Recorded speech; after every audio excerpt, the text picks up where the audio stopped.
Hello प्यारे साथियों, आप लोग कैसे हैं। आशा करते होंगे आप लोग अच्छे होंगे और अपने एग्जाम यानी यूपी टेट का प्रिपरेशन करते रहे होंगे। आज का वीडियो है दोस्तों बाल विकास यानी सीडीपी है। 2011 का प्रश्न पत्र है जो दोस्तों परीक्षाओं में प्रीवियस ईयर क्वेश्चन भर भर के आते हैं और यही प्रश्न दोस्तों 2026 में ट्रेंड करने वाला है। तो चलिए दोस्तों वीडियो को स्टार्ट करते हैं। अगर आप लोग हमारे चैनल पर नए हैं तो चैनल को आप लोग सब्सक्राइब कर लीजिएगा, क्योंकि दोस्तों यूपी टेट का जो प्रीवियस ईयर क्वेश्चन पेपर है इस यूट्यूब पर होने वाले हैं। तो देखिए दोस्तों, जो पहला प्रश्न दिया गया क्वेश्चन नंबर 1 है, ठीक है। क्वेश्चन नंबर 1 दिया गया है कि प्राथमिक स्तर पर एक शिक्षक में निम्न में से किसे सबसे महत्वपूर्ण विशेषता मानना चाहिए। देखिए दोस्तों, पहला ऑप्शन दिया गया है कि धैर्य, दृढ़ता, शिक्षण पद्धति और विषयों में ज्ञान में दक्षता, जी बिल्कुल नहीं।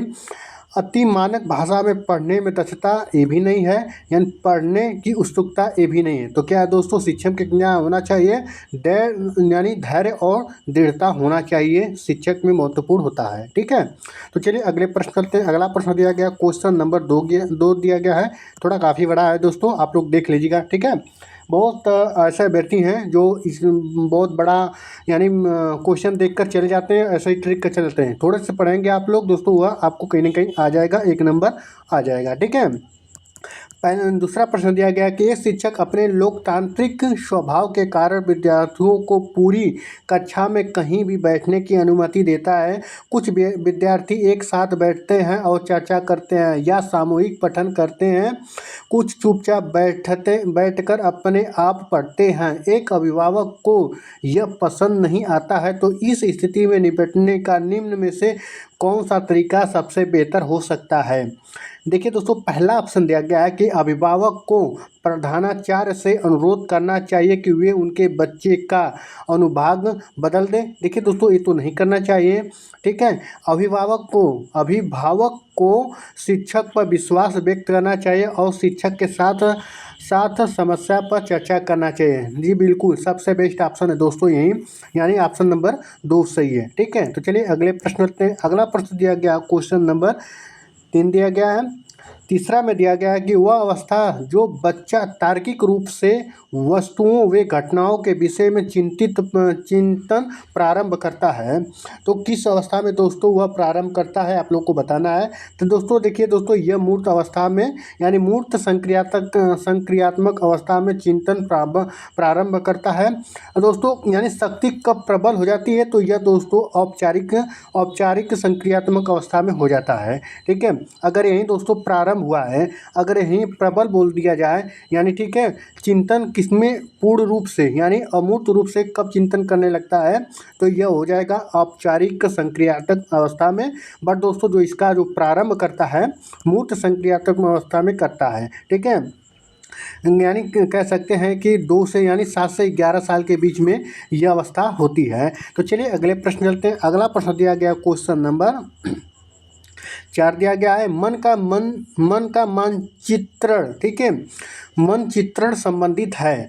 देखिए दोस्तों, साहसिक कार्यों की क्रिया योजना से, मन का चित्र बनाने से, मन की क्रियाशीलता पर अनुसंधान से, बोझ बढ़ने की तकनीकी से। तो क्या इसका ऑप्शन है। देखिए दोस्तों, जो इसका राइट आंसर है यानी मन की क्रियाशीलता पर अनुसंधान से है, ऑप्शन नंबर 3 सही है।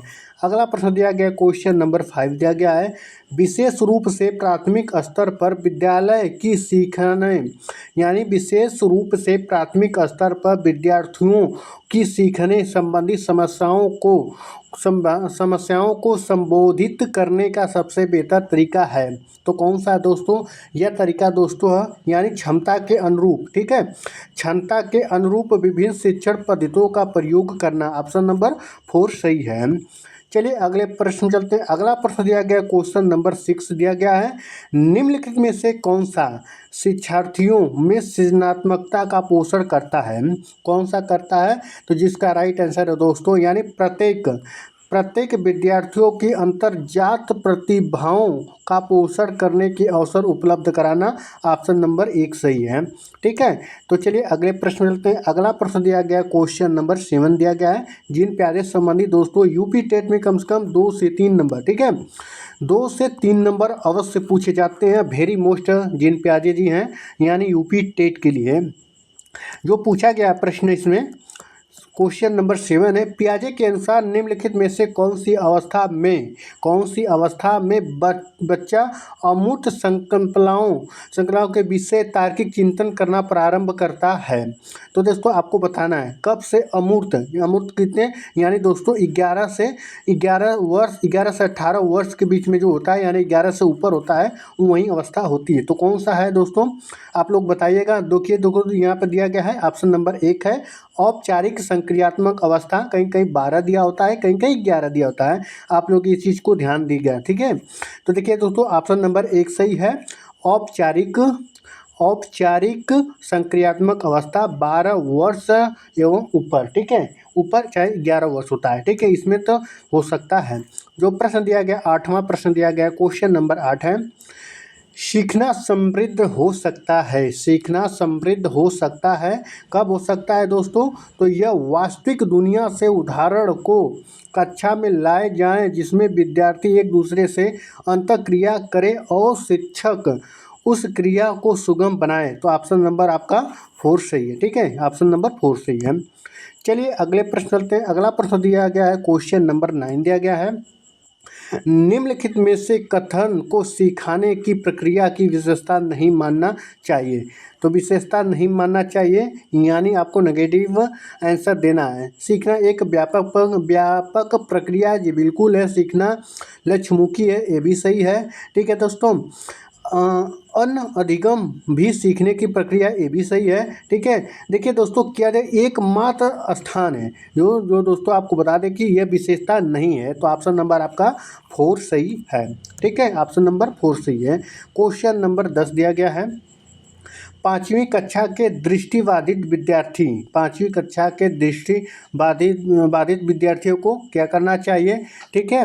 तो क्या करना चाहिए, तो आप लोग को बताना है कि माता पिता और मित्रों द्वारा उससे दैनिक कार्यों को करने में सहायता की जानी चाहिए। ऑप्शन नंबर 2 है कि साथ कक्षा में समान रूप से व्यवहार की जाना चाहिए और सीडी यानी श्रव्य सीडी के माध्यम से उपलब्ध कराई जानी चाहिए। तो ये ऑप्शन नंबर 2 सही है, ठीक है।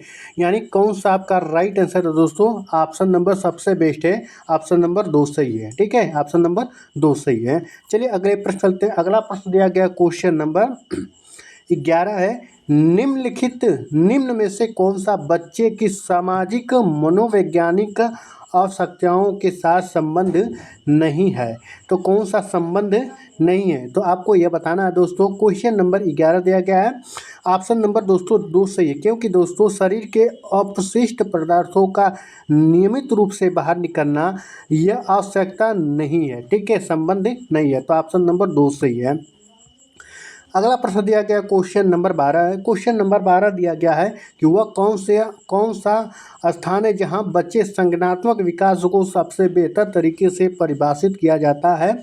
देखिए दोस्तों सबसे बेहतर तरीके से परिभाषित किया जाता है किसमें, विद्यालय एवं कक्षा पर्यावरण, सभागार, घर, खेल मैदान। तो कौन सा ऑप्शन सही है, दोस्तों इसका राइट आंसर है दोस्तों ऑप्शन नंबर 1 सही है, क्योंकि, ठीक है, ऑप्शन नंबर 1 सही है, क्योंकि विद्यालय एवं कक्षा पर्यावरण से ही बच्चा बेहतर परिभाषित किया जा सकता है। तो ऑप्शन नंबर 1 सही है।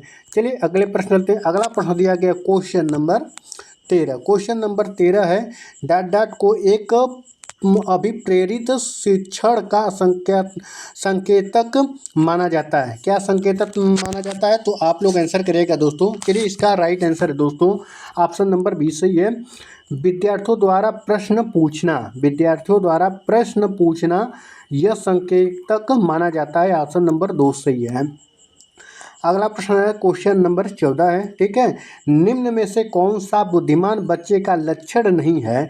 देखिए दोस्तों लक्षण नहीं है वह जो प्रभावपूर्ण व उचित तरीके से संप्रेषण करने की क्षमता रखता है, ये भी सही है।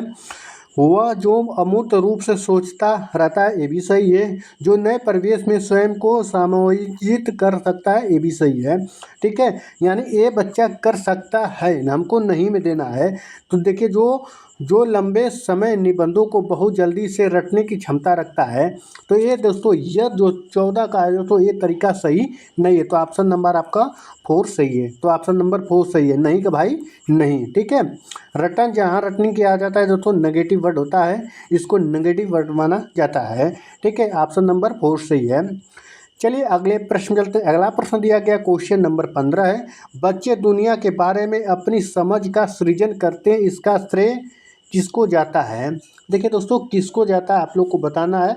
यह जाता है दोस्तों जीन पियाजे को जाता है। ऑप्शन नंबर 4 सही है, ठीक है। अगला प्रश्न दिया गया क्वेश्चन नंबर 16 है कि कृतिका अक्सर घर में ज़्यादा बात नहीं करती, लेकिन विद्यालय में वह काफ़ी बात करती है, यह दर्शाता है, ठीक है। यह दर्शाता है, क्या दर्शाता है आप लोग को बताना है। चलिए दोस्तों हम बताते हैं। देखिए दोस्तों, उसके परिवार में क्या होता है कि उसके विचारों को विद्यालय में मान्यता मिलती है, ठीक है। अगर दोस्तों बच्चा कोई घर पर उससे अगर कोई भी वर्ड ऐसा बोल रहा है कि अच्छा नहीं लग रहा है, फिर भी दोस्तों उसको बुलवाना चाहिए और बोलना भी चाहिए, क्योंकि दोस्तों बच्चा बोलते ही बोलते सीखता है। तो यानी जो बच्ची थी कृतिका, उसको घर पर बोलने का अवसर नहीं मिला था, इसलिए ज़्यादा नहीं बोलती थी। उसे स्कूल में यानी बोलने की मान्यता मिलती थी, तो कहीं ना कहीं वह स्कूल में बोलती थी, ठीक है। तो ऑप्शन नंबर 3 सही है। चलिए अगले प्रश्न चलते हैं। अगला प्रश्न दिया गया क्वेश्चन नंबर, ठीक है, क्वेश्चन नंबर 16 हुआ था, ठीक है, थोड़ा आगे आ गया।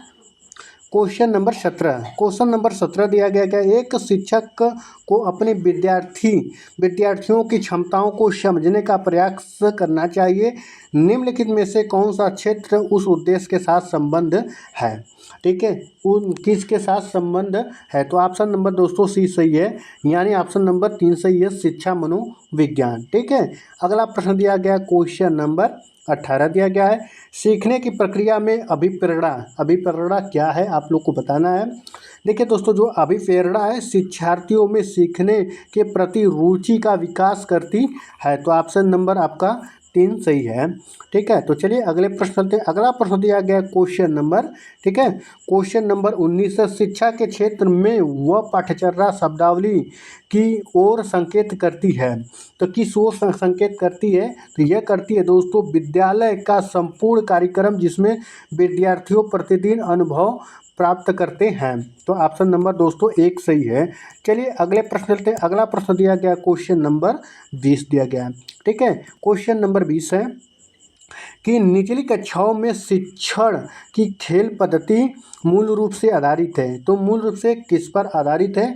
देखिए दोस्तों, जो मूल रूप से आधारित है विकास एवं वृद्धि के मनोवैज्ञानिक सिद्धांतों पर आधारित है। किस पर है, तो विज्ञान मनोविज्ञान सिद्धांतों पर आधारित है। ऑप्शन नंबर आपका 2 सही है, ठीक है। चलिए अगले प्रश्न लेते हैं। अगला प्रश्न दिया गया क्वेश्चन नंबर 21 दिया गया है कि एक बच्चा की समान परिस्थितियों में की गई अनुक्रियाओं के आधार पर नई स्थिति के प्रति अनुक्रिया करता है। तो यह किससे संबंधित है। तो यह किससे संबंधित है, यह संबंधित दोस्तों सीखने का सादृश्यता नियम। ऑप्शन नंबर 4 सही है।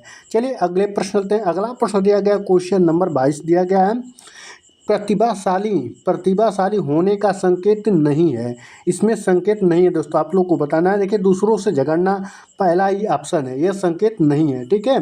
दूसरों से झगड़ना यह संकेत नहीं है।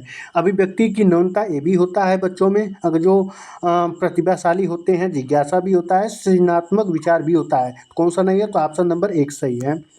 चलिए अगले प्रश्न, अगला प्रश्न दिया गया क्वेश्चन नंबर 23, विशेष आवश्यकता वाले बच्चों को शिक्षा उपलब्ध करानी चाहिए।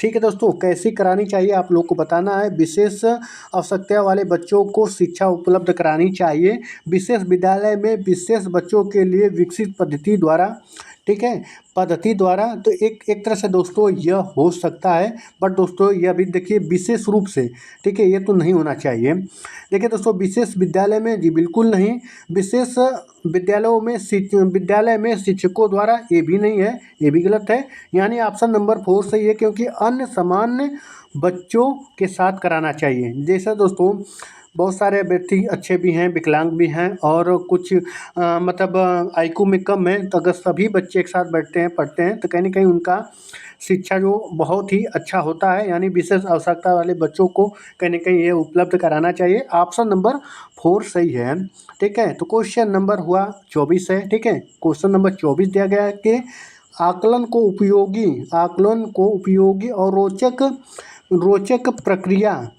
रोचक प्रक्रिया बनाने के लिए डाट के प्रति सचेत होना चाहिए। तो किसके प्रति सचेत होना चाहिए?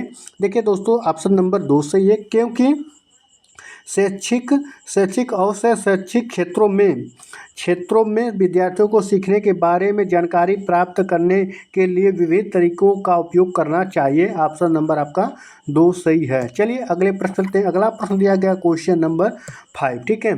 देखिए दोस्तों, डिलेक्सिया 5-6 विकार होते हैं, वैसे 6 विकार होते हैं। 6 विकार में से आपके दोस्तों एक प्रश्न यूपी टेट में कन्फर्म आता है। देखिए दोस्तों, डिलेक्सिया संबंधित है, किससे संबंधित है दोस्तों? जो डिलेक्सिया दोस्तों पढ़ने से संबंधित विकार है। तो ऑप्शन नंबर आपका 2 सही है। 25 का ऑप्शन नंबर 2 सही है, ठीक है। 2 सही है, क्योंकि दोस्तों पठन विकार है दोस्तों, पढ़ने देखिए डिसकैलकुलेटिया आएगा तो गणित विकार हो जाएगा, ठीक है। तो ऑप्शन नंबर दोस्तों इसका राइट आंसर ऑप्शन नंबर 2 सही है, यानी डिलेक्सिया किससे संबंधित है? पठन विकार से संबंधित है। चलिए अगले प्रश्न चलते हैं। अगला प्रश्न दिया गया क्वेश्चन नंबर 26 दिया गया है। बच्चे की सीखने की प्रक्रिया को माता पिता को डाट भूमिका निभानी चाहिए। तो कैसी भूमिका निभानी चाहिए दोस्तों? अग्रमुखी भूमिका निभाना चाहिए। कौन सी भूमिका निभाना चाहिए? कि अग्रमुखी भूमिका निभाना चाहिए। ऑप्शन नंबर 1 सही है। चलिए अगले प्रश्न चलते हैं। अगला प्रश्न दिया गया क्वेश्चन नंबर 27 से, विकास कभी न समाप्त होने वाली प्रक्रिया है। क्या है दोस्तों? कि विकास कभी न समाप्त होने वाली प्रक्रिया, यह विचार किससे संबंधित है? तो यह दोस्तों विचार दोस्तों है, यह जो दिया गया विचार निरंतरता का सिद्धांत दिया गया है, ठीक है। किससे संबंधित है? कि निरंतरता का सिद्धांत से संबंधित है। ऑप्शन नंबर 1 सही है, ठीक है। चलिए अगले प्रश्न चलते हैं। अगला प्रश्न दिया गया है क्वेश्चन नंबर 28 दिया गया है। सीखने के अंतर्दृष्टि सिद्धांत को किसने बढ़ावा दिया? देखिए दोस्तों, सीखने के अंतर्दृष्टि सिद्धांत को किसने बढ़ावा दिया है? तो किसने बढ़ावा दिया है? तो आप लोग आंसर करना है। यह दोस्तों बढ़ावा दिया है कि गैलास्टॉल यानी गेस्टॉल सिद्धांतवादी, ठीक है। एक यानी गेस्टॉल सिद्धांतवादी हैं, वहीं इसने बढ़ावा दिया है अंतर्दृष्टि को, ठीक है। तो ऑप्शन नंबर 4 सही है। चलिए अगले प्रश्न चलते हैं। अगला प्रश्न दिया गया क्वेश्चन नंबर 29 है। निम्नलिखित में से किस अवस्था में बच्चे अपने वयस्क समूह से सक्रिय सदस्य हो जाते हैं? तो यानी सक्रिय सदस्य हो जाते हैं। तो यह दोस्तों सक्रिय सदस्य वयस्क थे, तो इस किनका है दोस्तों? आपको बताना है दोस्तों, ठीक है। यह दोस्तों किशोरा अवस्था में, ठीक है। जब बच्चे किशोरा अवस्था में होते हैं वह अपने वयस्क समूह के सक्रिय सदस्य हो जाते हैं, ठीक है। चलिए अगले प्रश्न चलते हैं। अगला प्रश्न दिया गया क्वेश्चन नंबर 30 दिया गया है। बच्चे के बौद्धिक विकास की 4 विशिष्ट अवस्थाओं की पहचान की गई है।